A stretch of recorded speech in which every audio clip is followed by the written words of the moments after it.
tudo e ninguém é tão ruim que não saiba nada. O que eu não sei, os irmãos sabem, se a gente se ajudar e darmos as mãos, a gente conseguimos fazer o que foi colocado em nossas mãos. Agradeço pelos irmãos que estão aqui nesta noite. Eu botarei aqui somente 2 versículos e fazer uma reflexão no nosso coração. 2 Crônicas, capítulo 34. Josias abole a idolatria. Tinha Josias 8 anos quando começou a reinar, e 31 anos reinou em Jerusalém. E fez o que era reto aos olhos do Senhor. Andou nos caminhos de Davi, seu pai, sem se desviar dele, nem para a direita, nem para a esquerda. Porque no 8º ano do seu reinado, sendo ainda moço, começou a buscar a Deus de Davi, seu pai. No 12º ano, começou a purificar a Judá e a Jerusalém, dos altos e dos bosques, da imagem de escultura e de fundição. Nem você não pode sentar.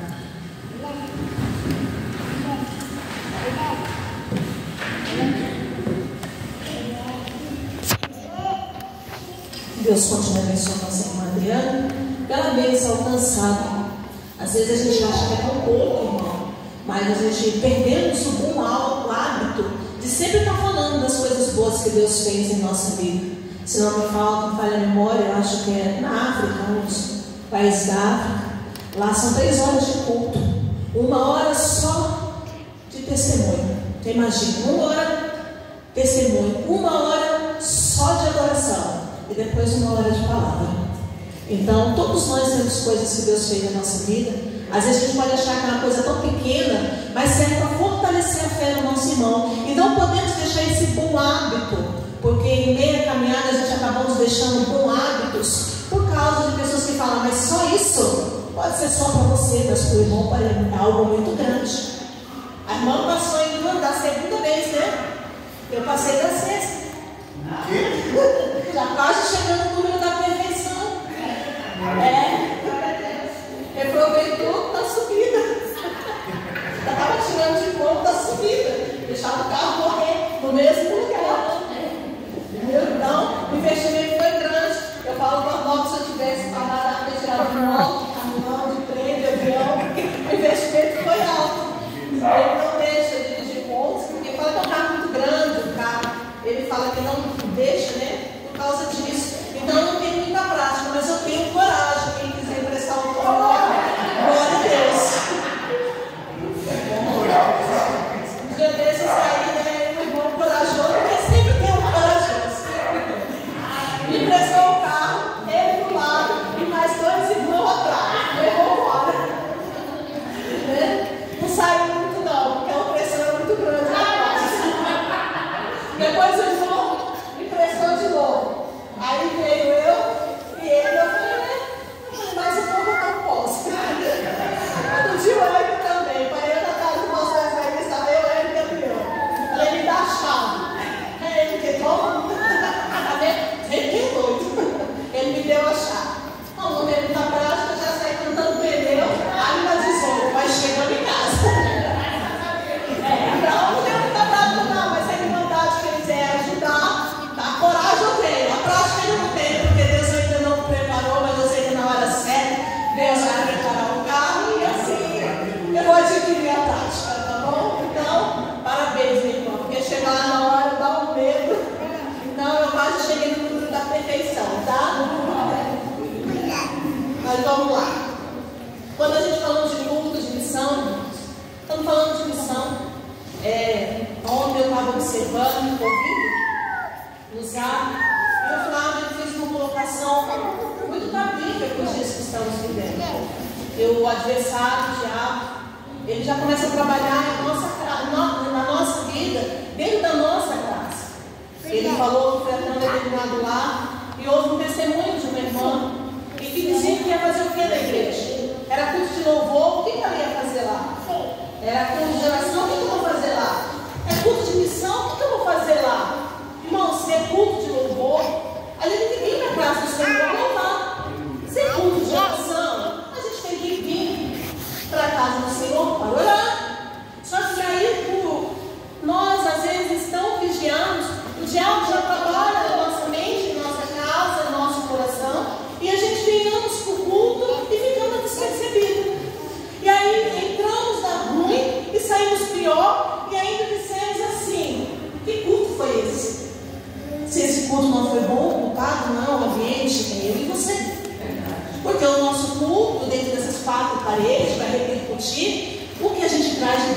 nossa casa. Não é aqui que a gente vai sentir a presença de Deus.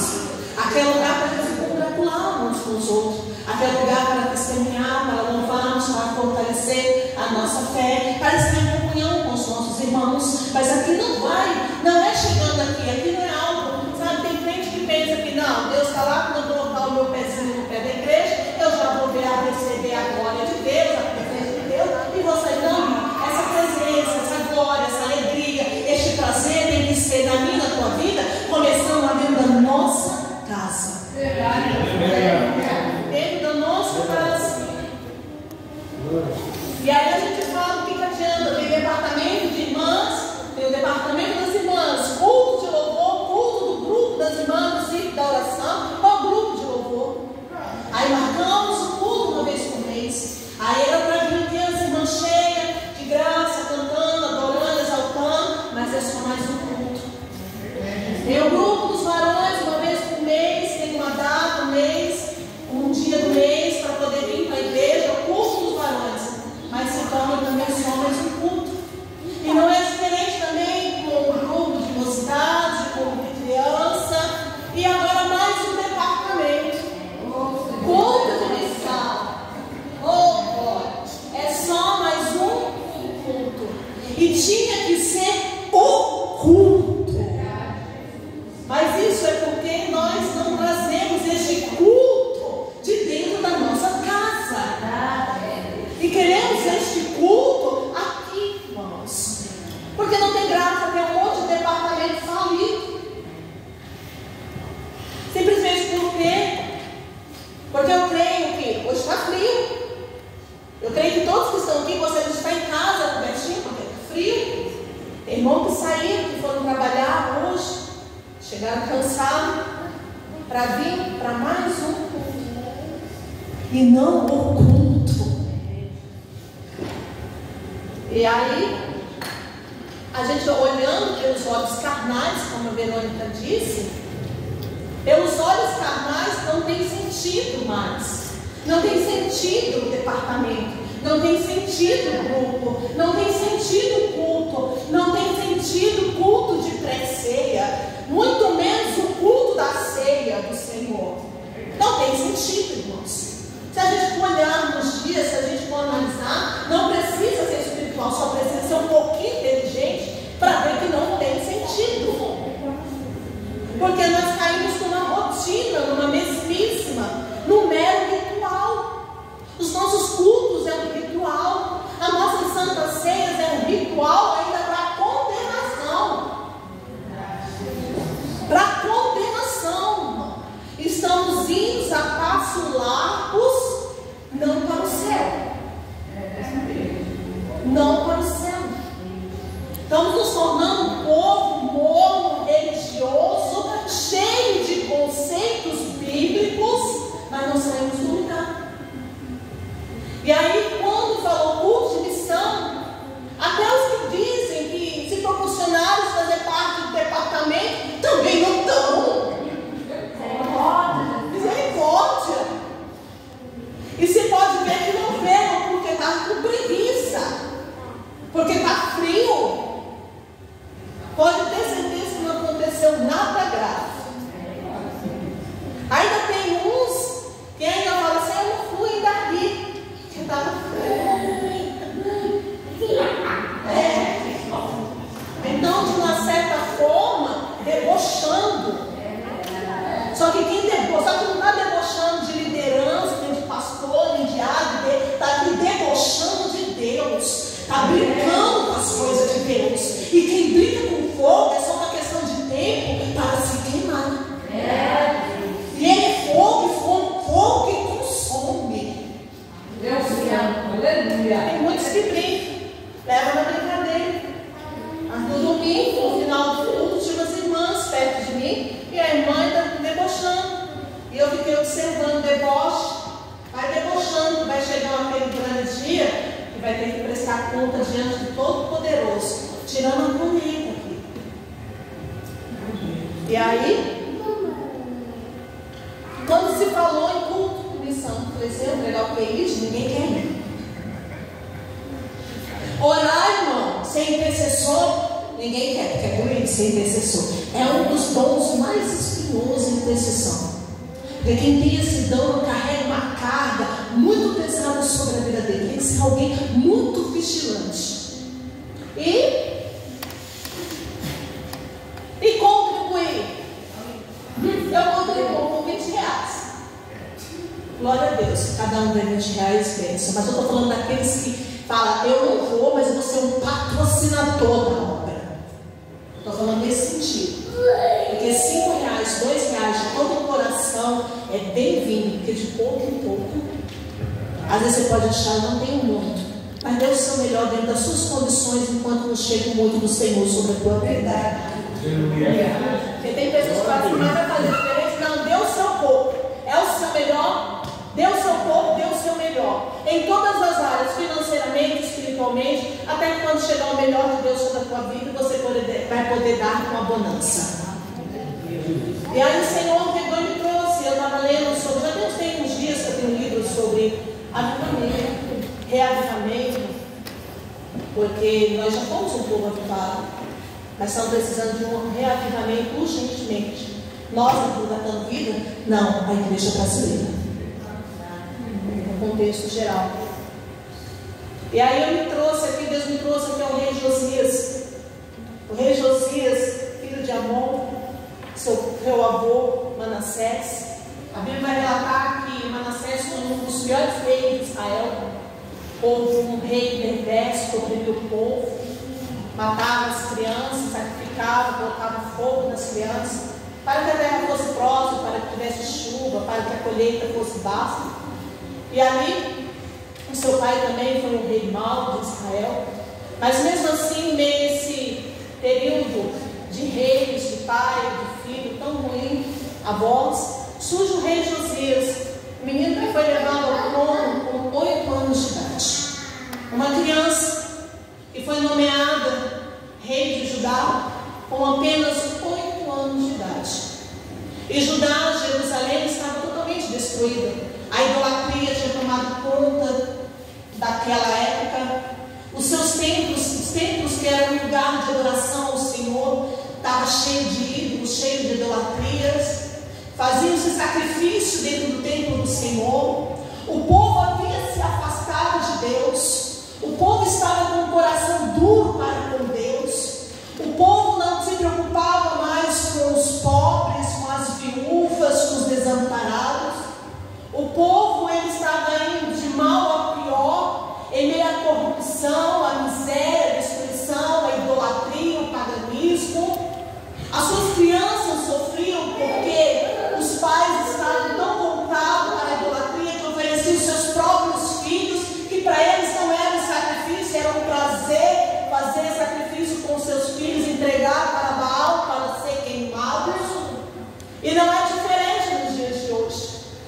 Em meio a essa crise de Judá e Jerusalém, Deus usa o profeta Jeremias para dizer que ia levar esse povo cativo, que ia levantar uma nação, um povo poderoso, ia levar esse povo cativo e arrancar ele de dentro da sua terra sagrada, ia levar ele para um povo estrangeiro. Ali eles seriam escravos, ali os seus filhos se tornariam escravos, não teriam liberdade de adoração, mas mesmo assim o povo não dava ouvido à voz do profeta.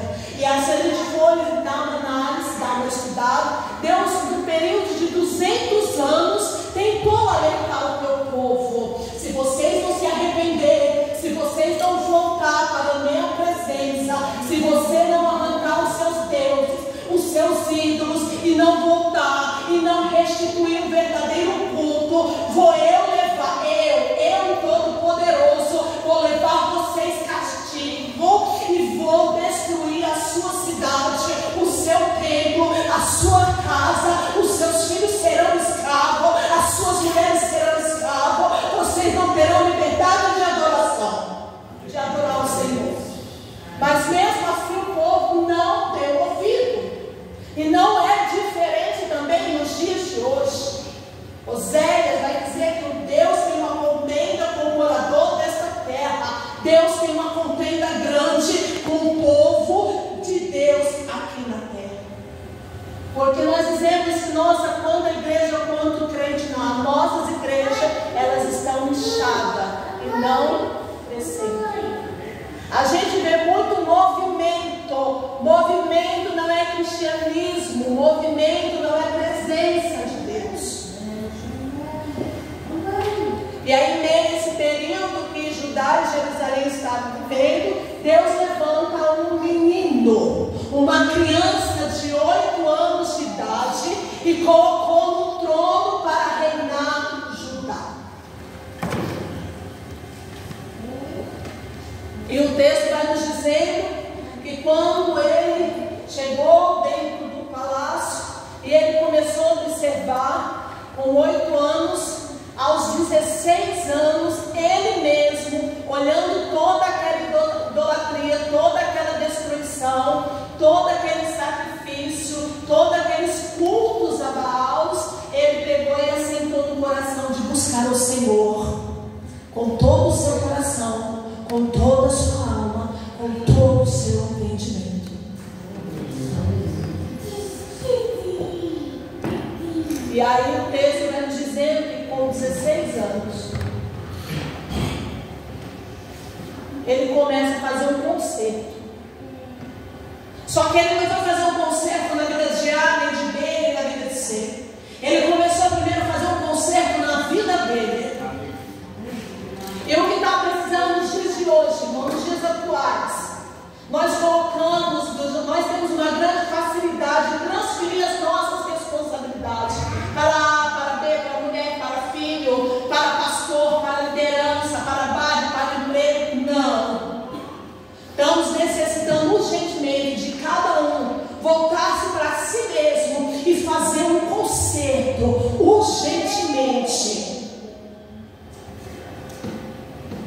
Precisamos fazer um concerto. Tinha uma pessoa do nosso meio que não se encontra mais. Ele dizia que todo crente, todo ser humano sabe onde ele erra. Então todos nós estamos precisando buscar um concerto da parte do Senhor.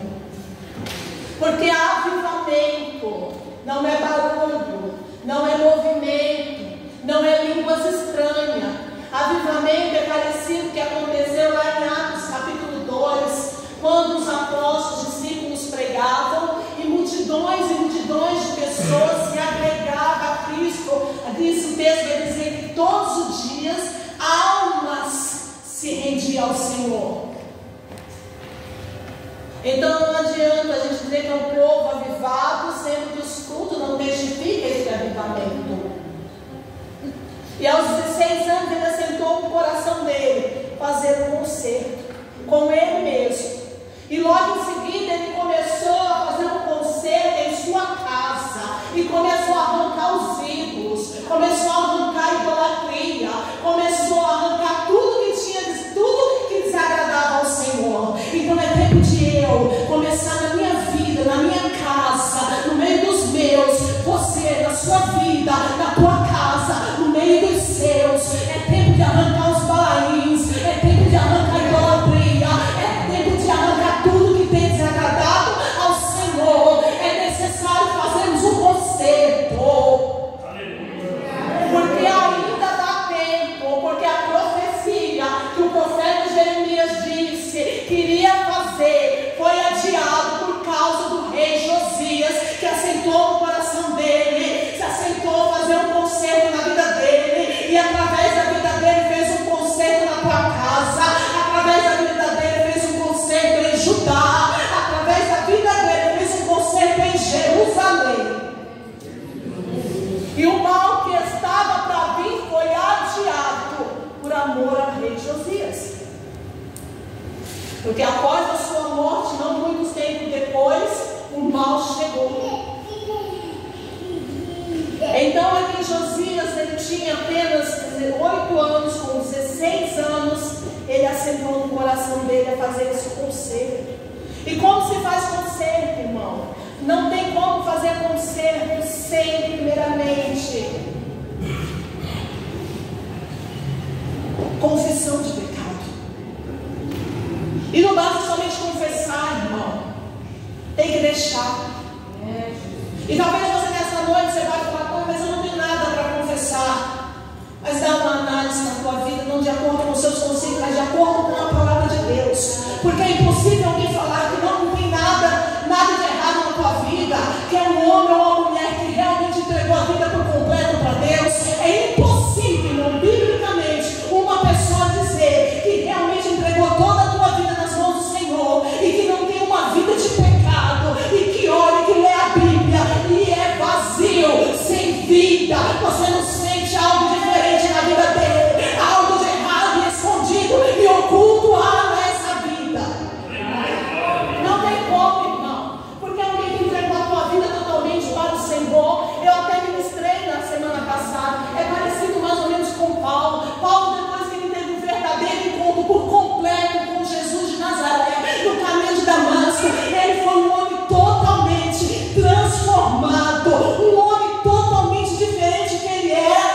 Aos 16 anos, ele estava tão cheio de Deus, ele começou a fazer um concerto que impactou não somente a vida dele, mas toda a vida daqueles que estavam ao seu redor, a ponto de chegar e também tocar em uma cidade. Tá certo que não foi sozinho, porque ninguém consegue fazer isso nada sozinho. Precisamos de suporte, precisamos de auxílio, mas é necessário que primeiro um se levante verdadeiramente. Só precisa de um para começar, precisa de um, porque um quando realmente se levanta, um quando realmente se posiciona, irmão, sempre vai ter dois, depois vai ter três, porque a presença de Deus ela é contagiante. Isso é para os irmãos, irmão, e o irmão começa por mim mesmo, porque a palavra, a filosofia tem, a falar é bom, começa para mim mesmo, irmãos. Mas precisamos urgentemente nos despertar, porque o mal está vindo, e Deus ele muda de acordo com o que o homem muda.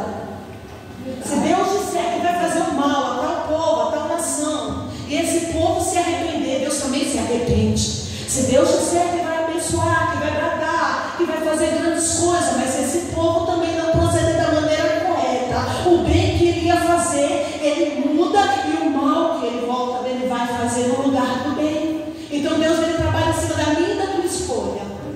E aqui quando a gente lemos, primeiro tem que ter confissão de pecado, depois de confissão de pecado, irmão, arrependimento. Porque tem gente que confessa, mas não se arrepende. E a Bíblia vai nos dizendo que aquele que confessa e deixa, esse alcançará a misericórdia do Senhor. Mas aquele que cobre as suas transgressões nunca prosperará. Nunca prosperará. Arrependimento. E depois do arrependimento ele tem um abandono. Porque pecado, irmão, o pastor até diz, né? Pecado deve caminho. E depois do abandono, irmão, aí vem uma renovação do pacto com Deus. E aí vamos experimentar a vontade perfeita e agradável do Senhor em nossas vidas. E através de nossas vidas, irmãos. Porque não podemos falar de missão se primeiro não fizermos um reparo espiritual em nossa vida, em nossas casas, irmãos. Isso tem que ser urgentemente, senão vamos viver uma vida estagnada espiritualmente. E eu creio, não com muito conhecimento que eu tenho, mas com pouco conhecimento que eu tenho, quem tem uma vida estagnada, dificilmente, ele dará o reino dos céus. Dificilmente tem o seu nome escrito no livro da vida.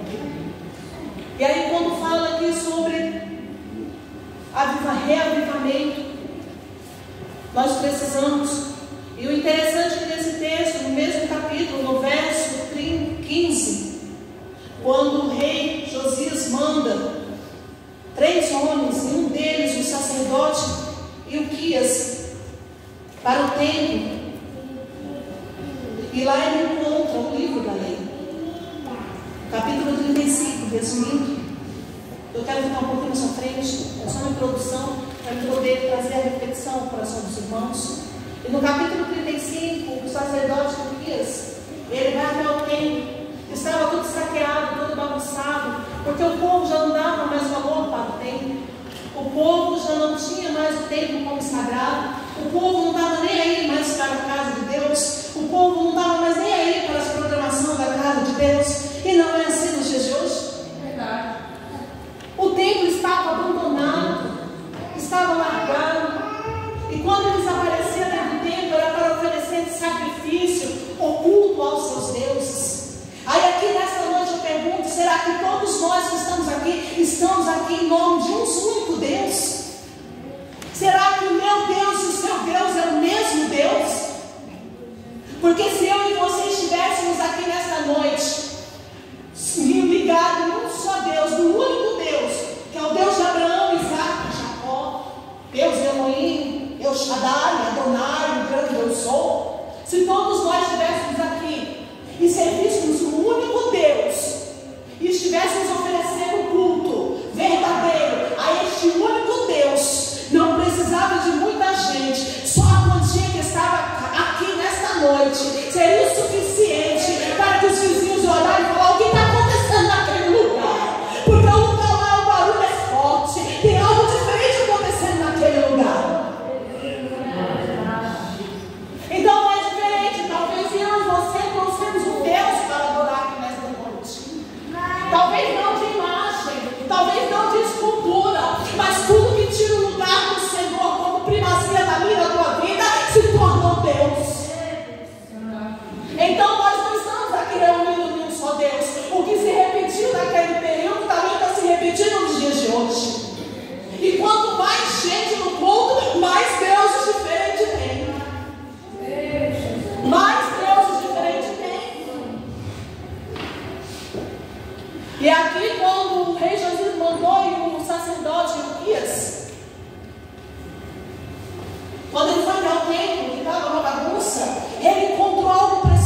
geração rebelde, obstinada.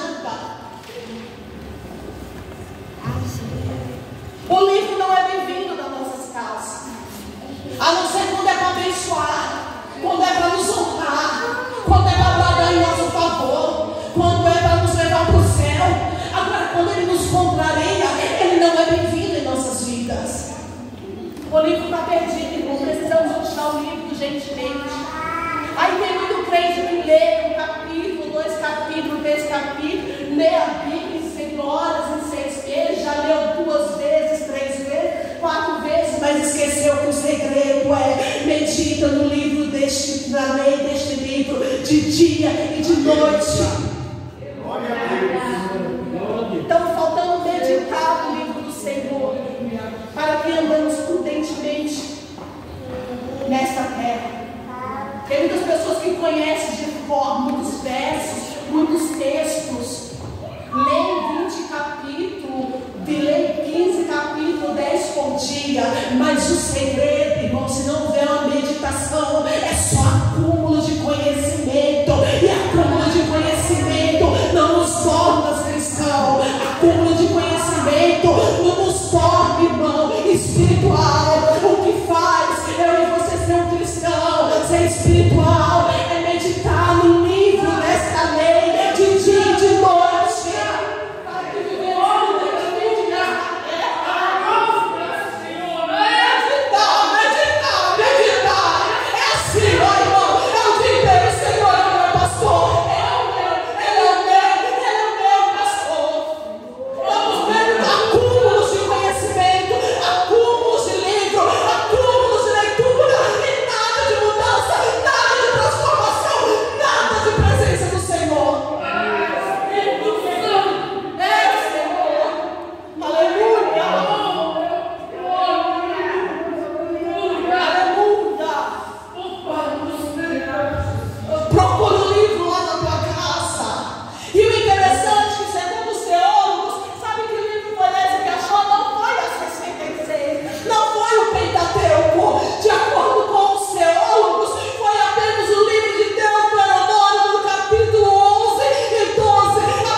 E o conserto foi feito. E quando a gente vê o poder do livro, eu lembro de Neemias capítulo 9, quando o livro da lei foi aberto, o povo já tinha voltado cativo, passou 70 anos lá na Babilônia, mas chegou no tempo oportuno. Deus falou para aquele povo: se vocês se arrepender, me buscar de todo o vosso coração, eu ouvirei. Porque o povo havia sido levado cativo. Jeremias capítulo 29, Deus manda uma carta para Jeremias, e Jeremias lê o povo, e Jeremias começa a falar: vocês estão neste lugar, se levantar algum profeta dizendo que vocês vão sair, ou que Deus vai tirar vocês daí, é mentira. Porque vocês vão passar um tempo determinado aí, porque eu determinei por causa dos seus pecados. E Deus ainda falou para o povo, através dessa carta que Jeremias deu: trabalhem, constroem casa, porque vocês vão passar um tempo determinado. E no verso 13, se não me falha a memória, o povo começa a se lamentar: ah, Senhor, ah, meu Deus, porque o Senhor fez isso? O Senhor não nos ama. Senhor nos escolheu e olha o que está acontecendo. E aí Deus fala através de Jeremias: se vocês soubessem o que eu tenho para vocês, é pensamento de paz, é alegria, é regozijos, mas é no tempo determinado. Então muitas vezes, irmãos, Deus ele nos alerta, porque precisamos urgentemente restituir, precisamos urgentemente fazer um conserto em nossas vidas, porque o mal que está para vir sobre a vida de muitos, quando ele vir, não vai ter para onde correr, porque o reino da coisa é cair na mão do Deus vivo. E aí o livro vai nos dizer, no livro de Jeremias, capítulo 9, que quando o livro da lei ele começou a ser lido, diz que nas primeiras 4 horas o povo começou a confessar os seus pecados. E depois, deixa eu até ler lá, para não inverter. Jeremias capítulo 9 e o verso 3.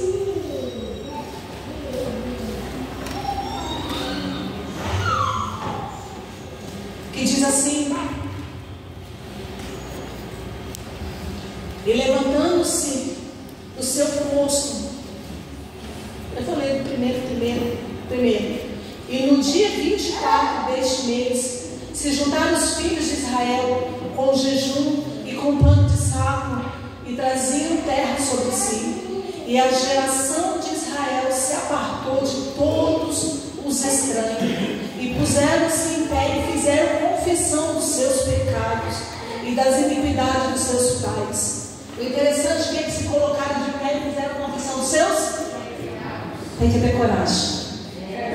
Tem que ter coragem, irmão, para se colocar de pé, chegar aqui na frente e falar assim, ó, eu, e começar a declarar o seu pecado, porque aquele que confessa e deixa cansa misericórdia. Mas muitos ficam com vergonha, mas já tem um dia marcado que será escrachado e todos os olhos verão. E levantando-se do seu posto, leram o livro da lei do Senhor. Primeiro, irmão, tem que ter confessamento de pecado.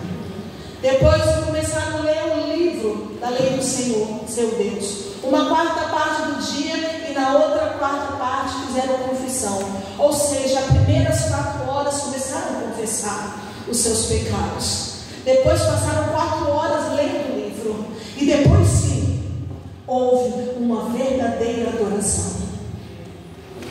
Porque Deus ele não recebe qualquer adoração. Adoração manchada, de lábios impuros, lábios invejosos, coração soberbo, invejoso, arrogante, coração de competição.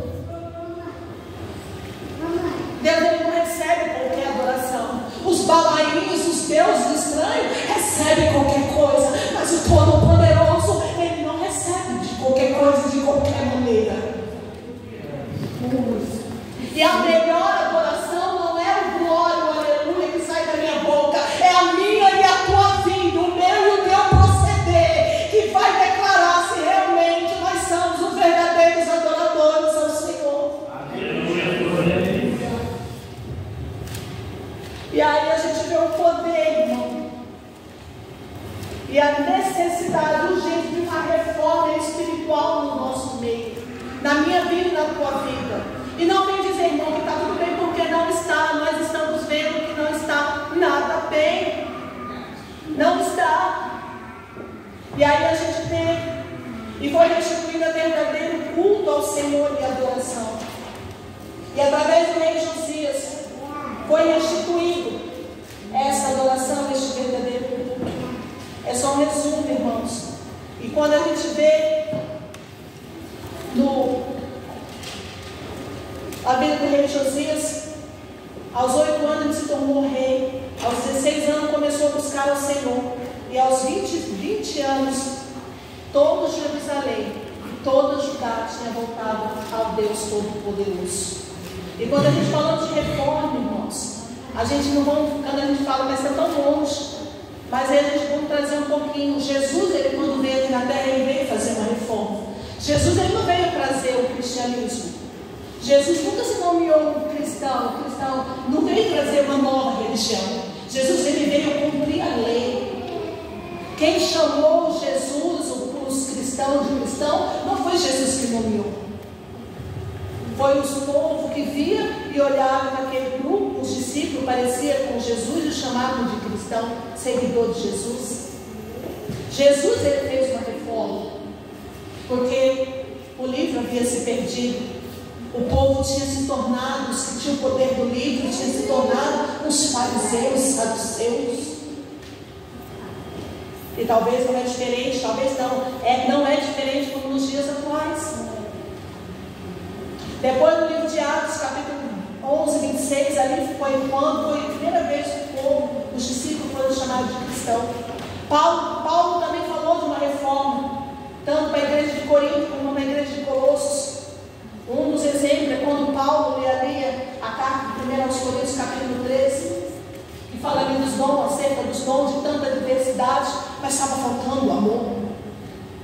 E quando falamos de reforma, a gente lembra que depois passado 300 anos, irmãos, passado 300 anos depois que Jesus morreu, ali a partir de 300 anos que foi começar a construir uma igreja, porque tem tantas sinagogas que já tinham.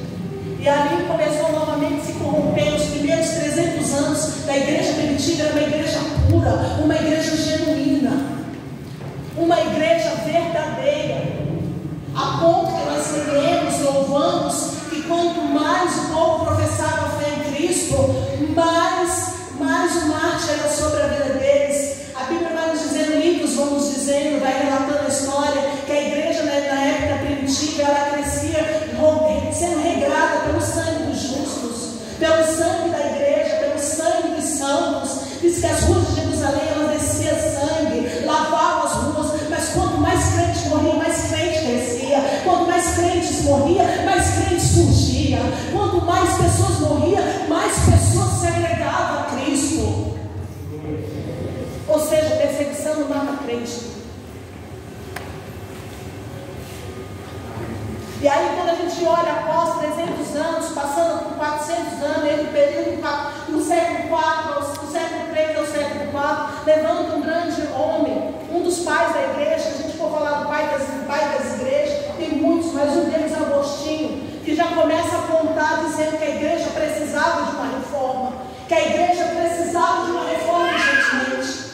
O Agostinho, Santo Agostinho, ele começa a olhar para a igreja e começa a ver que a igreja estava perdendo as suas raízes, a igreja estava perdendo os seus princípios.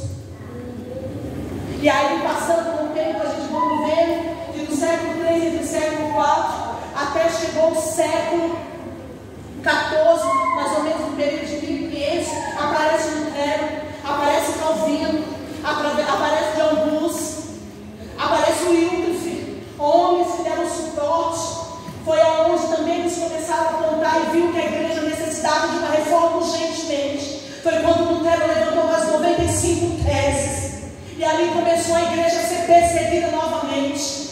Houve muita morte, houve muito sangue, muito inocente morreu, mas através desses homens, através de Lutero e através do suporte, houve novamente um reavivamento da igreja do nosso Senhor Jesus Cristo.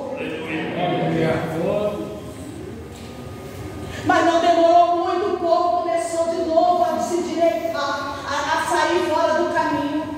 Não demorou muito, no século em 1500, na Europa, Lutero escreveu 95 teses e ali se iniciou uma grande reforma.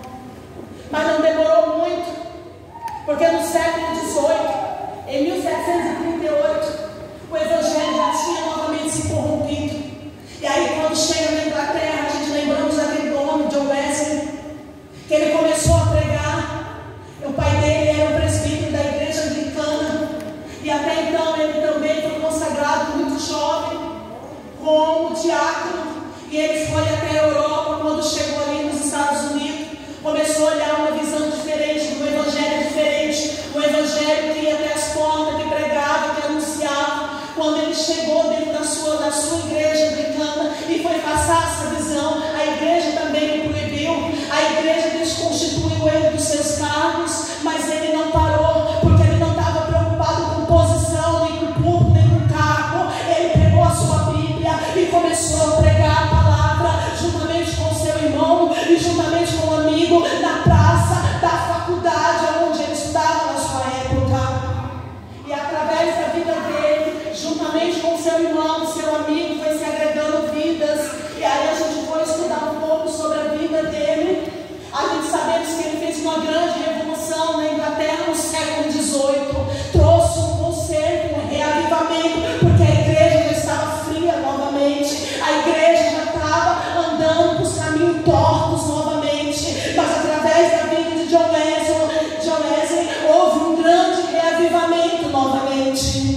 continua não. Passado um pouco tempo, novamente a igreja começa a declinar novamente. Aí vem lá em 1906 um homem chamado Smith, um pastor afro-americano, pobre, semi-analfabeto, mas tinha fogo no coração, tinha convicção de quem ele tinha chamado, e ele começou também a buscar ao Senhor em oração com mais 7 mulheres, e ali começaram a orar, começaram a pedir a virtude do Espírito Santo, começaram a buscar a presença de Deus, e houve um grande avivamento, muito conhecido, não de todos, porque boa parte dos cristãos não conhece a história da igreja, que eles tanto diz que ama e que defende, e não tem como amar Jesus sem conhecer a história da igreja. E aí, através desse grande avivamento, um grande acontecimento na Rua Azusa, em Los Angeles, ali alcançou a vida de Daniel Berg Bonavini, e através da vida dele chegaram aqui no Brasil em 1910 na Igreja Batista, mas também não foi aceito, eles foram expulsos, e em 1911 foi fundada a Assembleia de Deus no Belém do Pará, e aí chegou um reavivamento, chegou um grande avivamento na nação brasileira. A nação brasileira foi impactada, se levantou muitos homens, muitas mulheres que foram fazer a obra no sertão do Nordeste, muitos vieram de fora também para ajudar, e houve um grande avivamento. E agora nós estamos em 2022, passados-se 111 anos, e precisamos urgentemente de um homem, de uma mulher, para iniciar uma reforma, um reavivamento, antes que o nosso Senhor Jesus Cristo volte.